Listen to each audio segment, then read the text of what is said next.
봉독해 올린 말씀 가지고 여러분이 잘 아시는 노뱀 사건이 우리에게 주는 영적인 교훈을 좀 여러분과 나누려고 합니다. 오늘 본문은 아론이 죽은 출애굽 제40년 5월 이후의 이야기를 담고 있습니다. 출애굽 광야 여정이 이제 거의 막바지에 이르는 상황이죠. 뒤에 이제 민수기 33장 38절에 보면 아론이 죽은 때를 이스라엘이 출애굽한 지 40년째 5월 초하루였다 라고 기록을 하고 있거든요.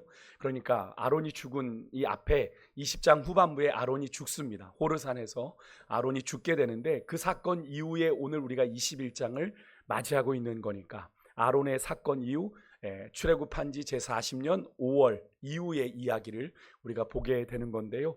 이스라엘은 그렇게 아론이 호르산에서 123세의 나이로 죽고 나서 이제 호르산을 떠나 북쪽에 있는 아랏으로 향했던 것으로 보입니다. 지도가 보이시나요? 오늘 본문에 나오는 이 아다림 길이 여기 나오죠. 보이시나요? 빨간 선이 아다림 길이죠. 아다림 길이 이렇게 나오고 아론이 죽었던 호르산이 이쪽에 있는 것이고 오늘 그 이스라엘이 이 아다림 길로 온다라는 이야기를 듣고 이스라엘을 공격했던 왕이 바로 이 아랏 왕입니다. 우리가 이걸 좀 아시고 여기는 이제 네게브 가나안 땅 남부 지역이고요. 이쪽이 에돔입니다. 에돔이 지난 주에 우리가 살펴보았지만 모세가 정중하게 지나가기를 요청했을 때 에돔이 허락했나요? 허락하지 않았습니다. 그죠? 거절을 당했죠. 그래서 가던 중에 저들이 호르산에서 아론이 죽고 나서 저렇게 아다림 길을 통해 아랏이라고 하는 곳으로 올라간 것으로 보입니다. 오늘 사건은 이 아다림 길 위에서 북쪽과 이 아래쪽에서 일어난 두 가지 사건을 좀 담고 있는데요. 우리가 지난주에 살펴본 것처럼 에돔의 적극적인 반대, 또 하나님이 너의 동족인 에돔을 건들지 말아라 하시는 명령에 따라서 에돔 땅을 우회했던 이스라엘은 거기에서 북쪽에 있는 가나안을 향해 전진했던 것으로 보입니다. 그러던 중에 자신들에게 적대적이었던 아랏 왕을 만나게 되는데요. 오늘 본문 1절에 보니까 이 아랏 왕이 이 이스라엘 백성들의 동선에 관심이 많았던 것 같아요. 이스라엘이 아다림 길로 온다더라 라는 이야기를 듣고 이스라엘을 먼저 선제 공격을 해서 이스라엘 백성들 가운데 몇 사람을 포로로 잡혀갑니다. 이때 이런 상황이었다면 여러분 출애굽 여정을 우리가 지금 쭉 보아왔는데 이스라엘 백성들의 반응은 어떠할까요? 분명히 모세와 아론을 향해 원망했을 겁니다. 그런데 웬일인지 오늘은 이스라엘이 다른 반응을 보입니다. 하나님께 나와 2절에 나오는 대로 만일 하나님 이 백성을 우리 손에 넘기시면 우리가 그들의 성읍을 다 멸하겠습니다. 서원했다 그래요. 서원. 여기 보면 그냥 기도한 게 아니라 하나님 우리에게 이 백성을 넘겨주시면 우리가 이들을 다 진멸하겠습니다. 서원했다는 거예요. 여러분 서원은 반드시 갚아야 되죠. 하나님 그런 이스라엘의 목소리를 들으시고 가나안 사람들을 그들의 손에 넘기셨고 이스라엘은 그들과 그들의 성읍을 다 멸하게 됩니다. 그리고 그곳 이름을 뭐라고 부르냐면 진멸이라는 뜻을 가지고 있는 호르마 이렇게 부르게 됩니다. 이스라엘은 위기 앞에서 하나님께 마음을 모아 서원을 했습니다. 이스라엘에게서 참 보기 드문 장면이에요. 이전에는 문제만 만나면 이스라엘은 어떻게 했습니까? 원망하고 불평하고 하나님을 향해 반항했던 이스라엘이 이번에는 하나님께 도움을 구하며 의지한 거예요. 이 장면을 좀 묵상하면서 그런 생각이 들었습니다. 벌써 40년째인데 이스라엘이 처음부터 이렇게 하나님 앞에 문제를 만났을 때 했으면 얼마나 좋았을까 하는 그런 생각이 들기도 합니다. 그렇다면 이렇게 40년까지 광야에서 세월을 허송세월하지 않았을 텐데 하는 그런 아쉬운 생각이 들었는데요. 그런데요, 그러면서 이런 생각도 들었습니다. 그런 생각을 하는 우리는 이 이스라엘 백성들과 많이 다른가요? 우리는 그들의 모습을 바라보며 왜 그랬을까? 왜 저렇게 40년 동안 고집스럽게 하나님께 원망과 불평을 일삼으며 저랬을까라는 생각이 들지만 우리의 모습도 그들과 그렇게 다르지 않죠. 그들의 이야기를 반면교사로 삼아야 하는 우리도 여전히 그들의 모습을 우리의 일상 가운데 답습하며 따라가고 있는 것이 우리의 부정할 수 없는 영적인 현실임을 우리가 또 이 말씀 앞에서 깨닫게 되는데요. 그런 이스라엘이 하나님도 기특하셨던지 하나님은 그들에게 승리를 약속하셨고 약속한 대로 그들에게 승리를 주셨습니다. 특히 진멸이라고 하는 이 의미의 호르마라는 이 단어에서 알 수 있는 것처럼 이스라엘에게는 어떤 승리가 완전하게 이루어졌어요? 완전한 승리, 그들을 완전히 진멸하는 완전한 승리가 이루어졌음을 알 수 있습니다. 이 호르마에서의 이스라엘의 승리는 하나님의 약속을 바라고 믿고 의지하는 자에게 어떤 결과가 주어지는지를 우리에게 단적으로 보여주는 그런 말씀이죠. 오늘 우리가 아침에 여러분 역대기의 말씀을 통해서 아사 왕이 구스의 왕 세라와의 100만 대군과의 전쟁에서 승리했던 것과 비슷한 광경이지 않습니까? 여러분, 그러하게 여러분 우리도 인생의 수많은 위기 앞에서 우리가 위기를 만나죠. 고난을 만납니다. 불평이나 원망 대신에 여러분 하나님께 의뢰하고 하나님의 약속을 믿으며 그분의 뜻에 순종하며 믿음으로 순종하며 나아가야 되는 것인데요. 여러분들 중에도 오늘 본문의 이스라엘 백성들처럼 어떤 여러분의 삶의 문제를 놓고 하나님께 어떤 서원을 드리고 기다리고 계신 분들도 있으실 수 있는데요. 하나님, 내게 이 문제만 해결해 주시면 내가 어떻게 하겠습니다. 내가 이 문제만 하나님 내게 답을 주시면 내가 하나님 그렇게 하겠습니다. 그렇게 여러분 기다리기만 하면 되는 건가요? 아니죠. 문제가 해결되기만을 기다리기보다는 내 앞에 이 문제를 통해서 하나님의 날 향하신 뜻이 무엇인지를 우리가 고민해야 되고요. 그 뜻에 맞는 내가 순종의 결단을 내릴 줄 아는 믿음의 성숙함을 배워야 하는데요. 왜 제가 믿음의 성숙함이라는 표현을 썼냐면 하나님께서 우리에게 순종을 요구하실 때 늘 우리의 뜻에 다 맞습니까? 안 해요. 우리의 뜻에 맞지 않습니다. 그죠? 하나님의 생각과 우리의 생각이 다르다고 한 대로 하나님이 우리에게 순종을 요구하시는 상황이 우리의 기대와 상황과 다를 때가 있거든요. 그래서 사실 우리가 하나님의 뜻을 기다린다, 하나님의 말씀해 주시면 순종할 것처럼, 당장이라도 순종할 것처럼 말하면서 신앙생활 하지만 정작 하나님의 뜻이 나의 기대와 나의 품은 바램과 다르면 어떡해요? 우리가 순종을 망설이거나 주저하며 우리가 서원한 것마저도 외면할 때가, 그리고 미룰 때가 많은 것이 사실인데 그건 온전한 순종이 아니죠. 여러분, 약속에 신실하신 우리 주님처럼 우리도 주님께 드린 우리의 서원을 성실히 지키고 수행해야 됩니다. 그것이 바로 하나님과 우리가 올바른 관계를 유지하는 비결이에요. 여러분, 사람 사이에도 서로에 대한 믿음과 신의가 얼마나 중요합니까? 그죠? 근데 하물며 하나님과의 관계이겠어요? 믿음으로 세워진 이 하나님과의 관계가 얼마나 중요하겠습니까? 혹시 여러분 정준하라는 개그맨을 혹시 아십니까? 이렇게 통통한 개그맨 있지 않습니까? 그 사람이 최근까지 이제 횟집 두 군데를 운영하다가 무려 이제 10억 원의 손해를 보고 2년 만에 접었다고 합니다. 그런데 정준하가 이런 말을 했다고 해요. 이제 처음 개그맨 하다가 이제 사업을 해봤으니 얼마나 세상 물정을 알았겠습니까? 이런 말을 했대. 우리나라에 사기꾼이 너무 많다고. 우리나라에 사기꾼이 너무 많다고. 누굴 믿어야 될지 모르겠다고. 정말 사기꾼이 많더라. 이제 정말 그런 표현, 세상에선 그런 표현, 연예인들 벗겨 먹는다 이런 표현 쓰잖아요. 그러니까 어떻게든 연예인들이 번 그 돈을 어떻게든 내 돈 만들려고 사기치려고 그냥 주변에 있는 사람이 너무너무 많더라는 거예요.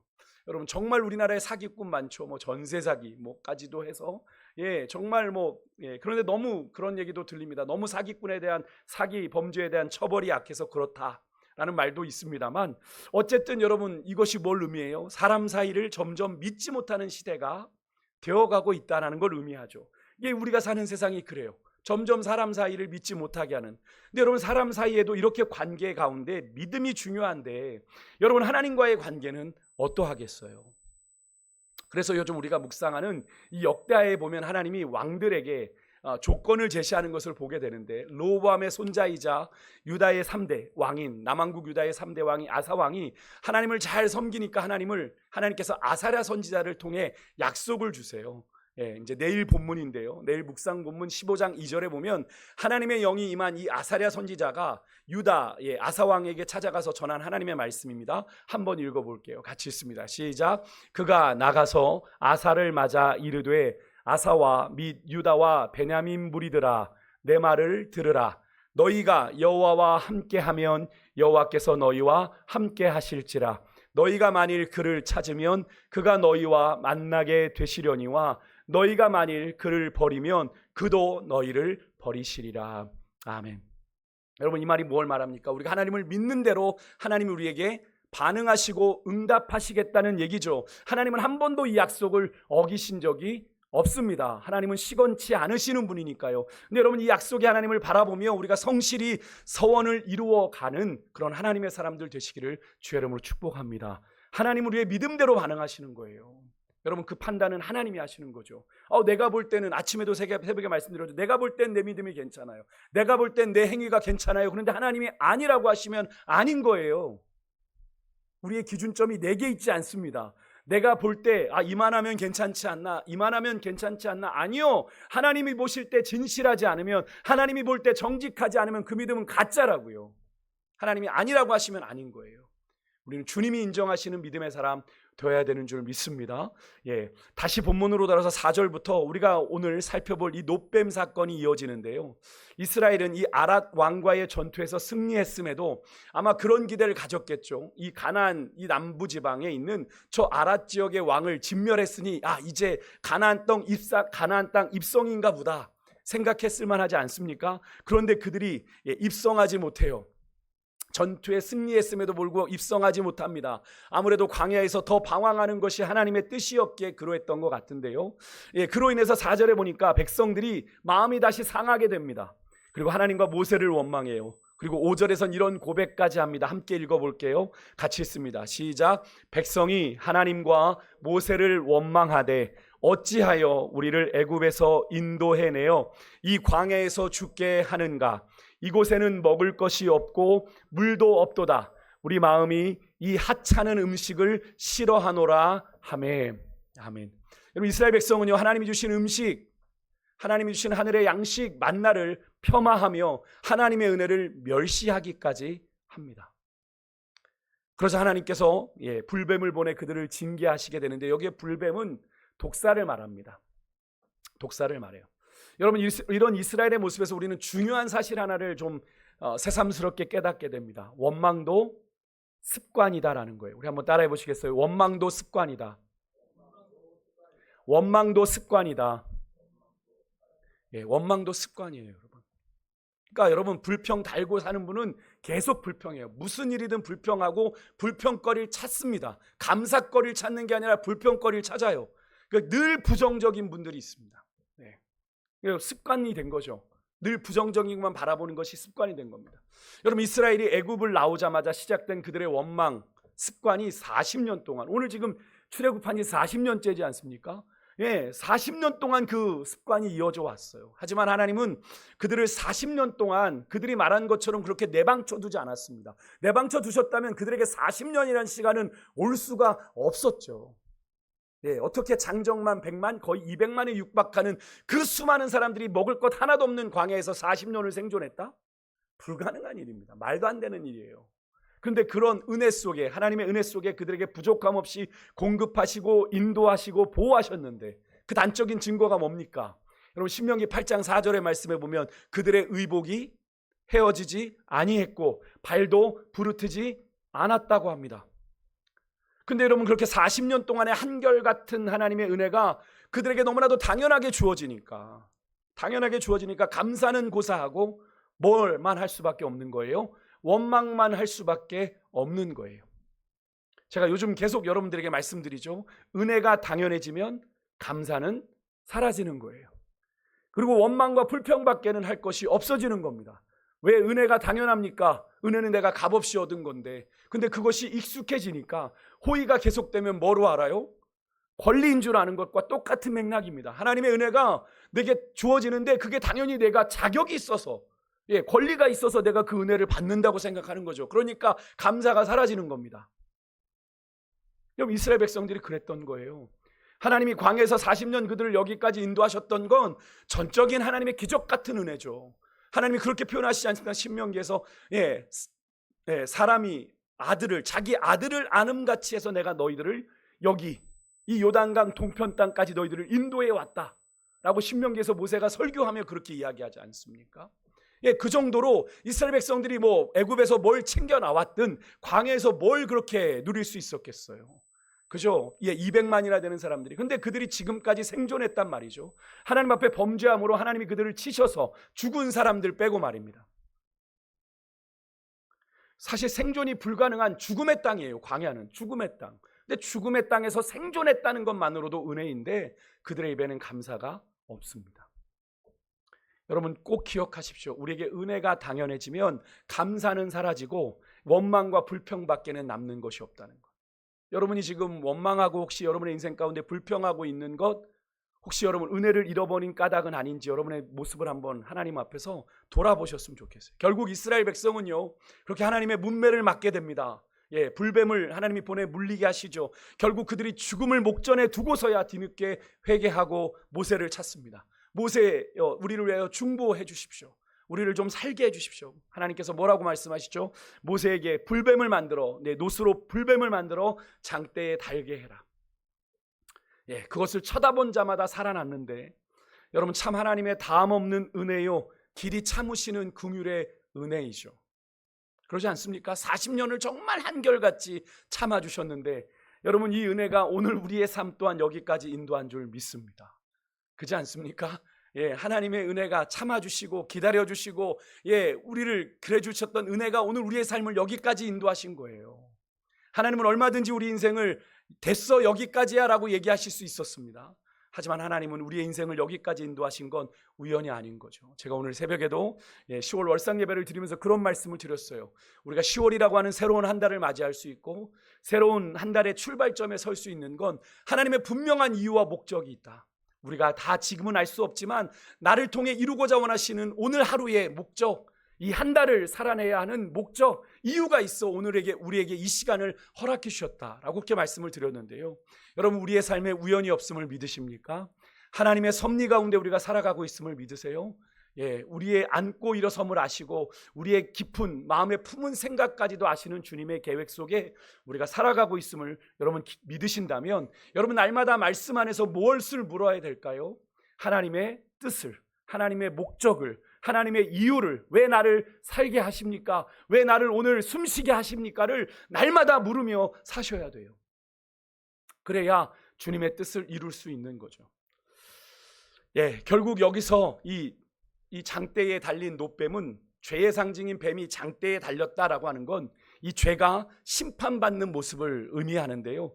그렇다면 여러분 그렇게 노뱀이 매달았을 때 누가 노뱀을 바라보았을까요?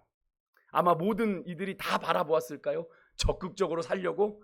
분명 모세가 하나님의 말씀을 따라 그렇게 장대에 노뱀을 달아 불뱀을 달아 걸었을 때 백성 중에는 무슨 저 따위 방법으로 우리를 살린다고 자신들을 기만한다고 분명히 모세를 향해 또 원망하는 자들이 또 비난하는 자들이 있었을 거예요. 그죠?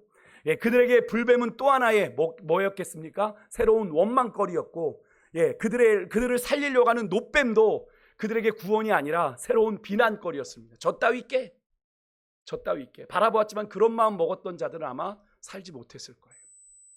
하지만 여러분 자기의 죄를 깨닫고 회개한 자들은 하나님이 모세를 통해 알려주신 방법대로 겸손하게 그 노뱀을 바라보았을 겁니다. 하나님 살려주십시오. 그들은 하나님을 원망한 죄의 심각함을 깨닫고 하나님께 겸비한 마음을 가졌어요. 여기서 여러분 노뱀을 바라본다는 것 무엇을 의미합니까? 내 힘으로는 이 죄의 문제, 이 죽음의 문제를 해결할 수 없다라는 사실을 진심으로 인정하고 고백하는 행위죠. 내가 사는 길은 뭐밖에 없다? 노뱀을 바라보는 길밖에 없다. 내게는 구원의 이유가, 내게는 구원의 능력이, 구원의 조건이 없음을 인정하기에 바라보는 거죠. 여러분 하나님은요 이렇게 상한 심령으로 당신을 바라보는 자들을 구원해 주세요. 즉 하나님 앞에서 자신의 죄와 연약함을 깊이 깨닫고 겸손히 회개하며 눈물로 나아가는 그런 진실한 마음의 상태를 하나님이 기뻐하고 받으신다라는 거예요. 여러분 우리의 신앙생활이 깊어지면 깊어질수록, 길어지면 길어질수록 우리가 제일 조심해야 되는 건 회개에 무뎌지는 겁니다. 죄에 대해서 무뎌지는 겁니다. 내가 마음이 높아져요. 그래서 회개할 게 없다고 생각해요. 얼마나 회개할 게 많은데 회개할 게 없다고 생각하는 겁니다. 그러니 내가 회개할 게 없다고 생각하면 내가 죄인 된 인식도 없는 거죠. 이만하면 나 의로운데 하나님 왜 나한테 이렇게 안 해주시는 거야 라고 생각하는 거죠. 신앙이 잘못되는 거죠. 우리는 사도 바울 같은 사람이 왜 자신을 향해 죄인 중에 괴수다라고 얘기했는지를 아셔야 돼요. 인간적으로 봤을 때 우리가 사도 바울만큼 신령한 분들 여기 앉아 계세요? 아마 거의 없어요. 저도 아닙니다. 사도 바울의 발꿈치도 못 따라갈 거예요. 우리는 아마. 예, 삼층천을 갔다 오고, 예, 뭐 수건만 얹어도 병든 자들이 벌떡벌떡 일어나는 뭐 조용규 목사님을 능가하는 그런 신령한 사도 바울이 나는 죄인 중에 개수다라고 하나님 앞에 고백했어요. 날마다 내가 죽어야 된다 주님 앞에서.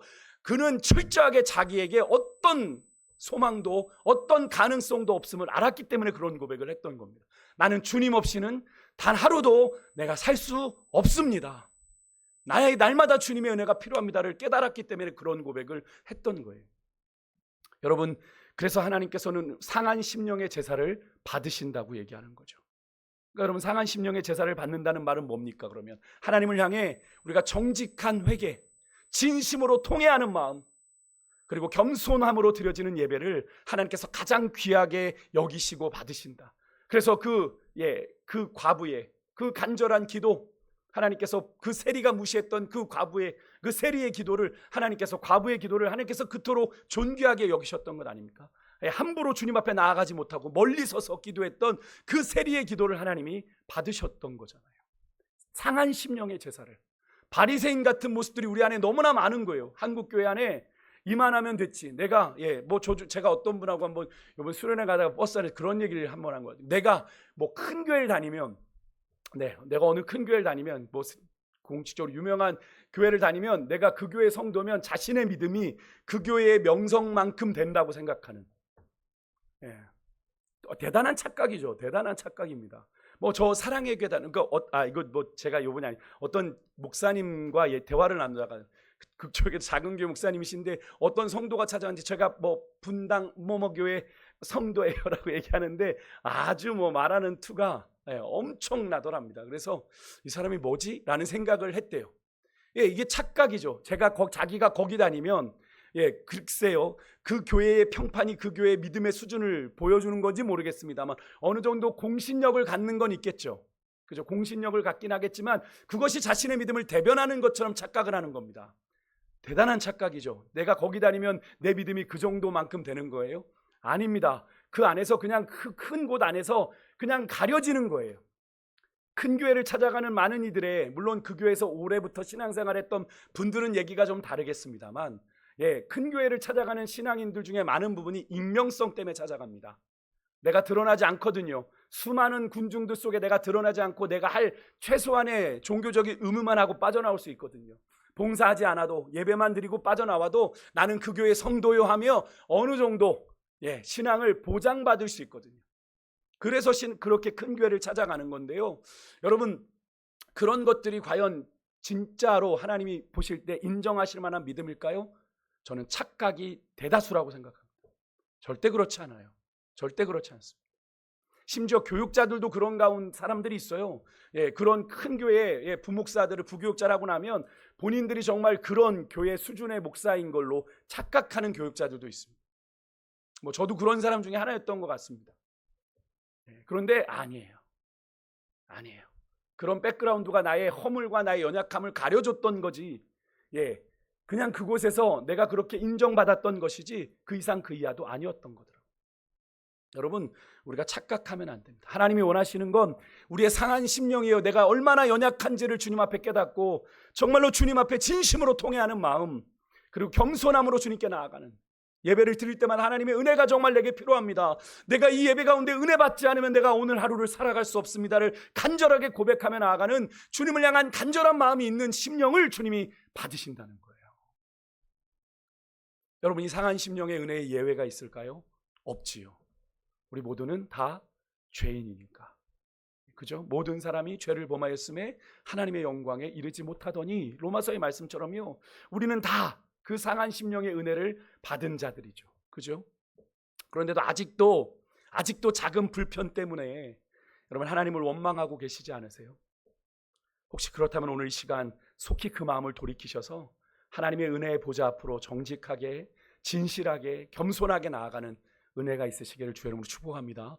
오늘 본문에서 이스라엘이 겪은 이 놋뱀 사건은 여러분 예수님의 십자가를 예표하는 사건입니다. 뭐 들어보셨겠죠?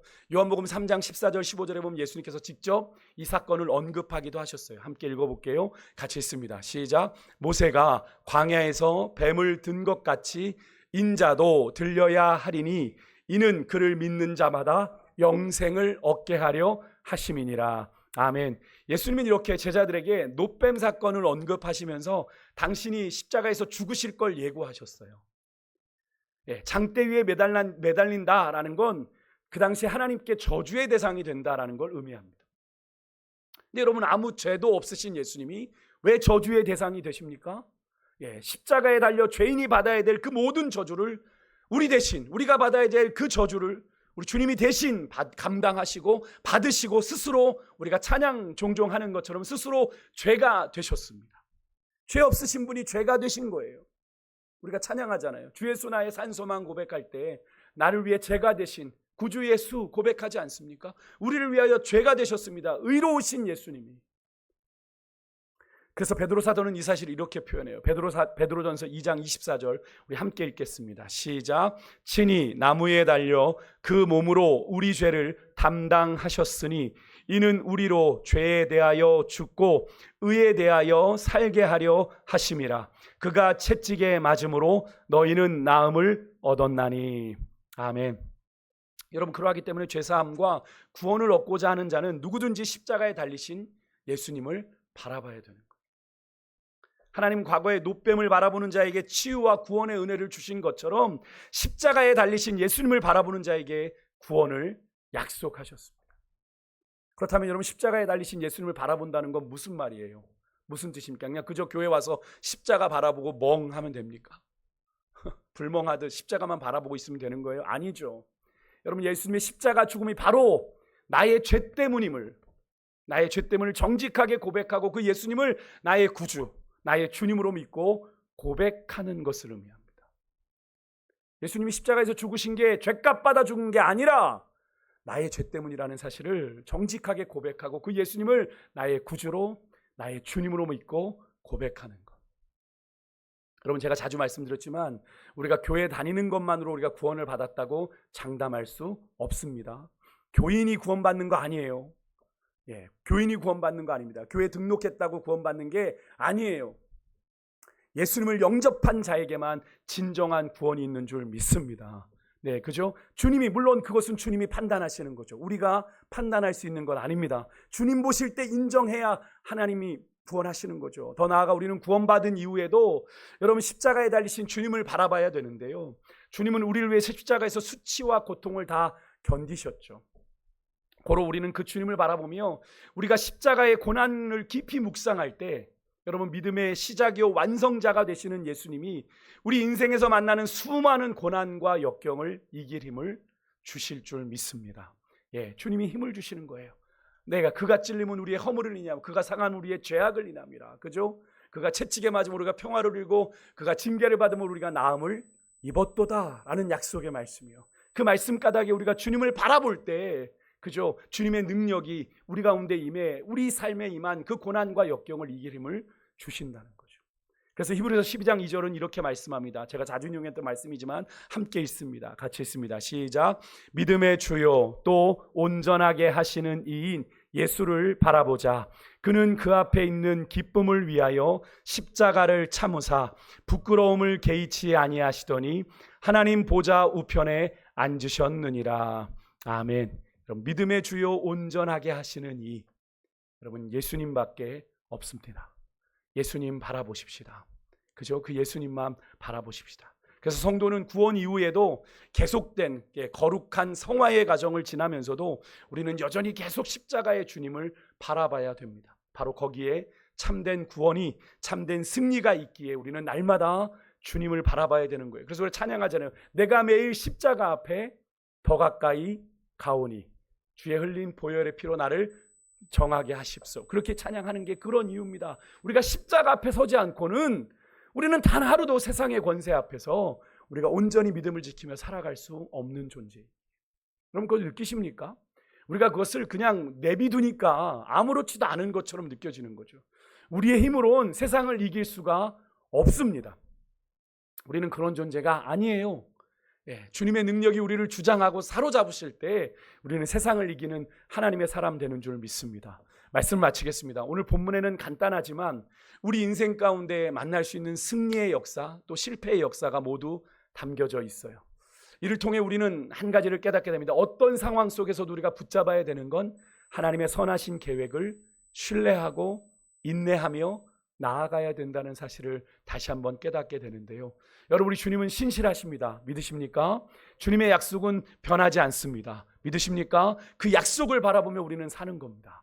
여러분, 바라기는 약속하시고 그 약속을 신실하게 이루시는 그 하나님을 믿으며 구원의 하나님 바라보는 모든 성도님들 되시기를 주의 이름으로 축복합니다. 우리 시간에 찬송가 한 장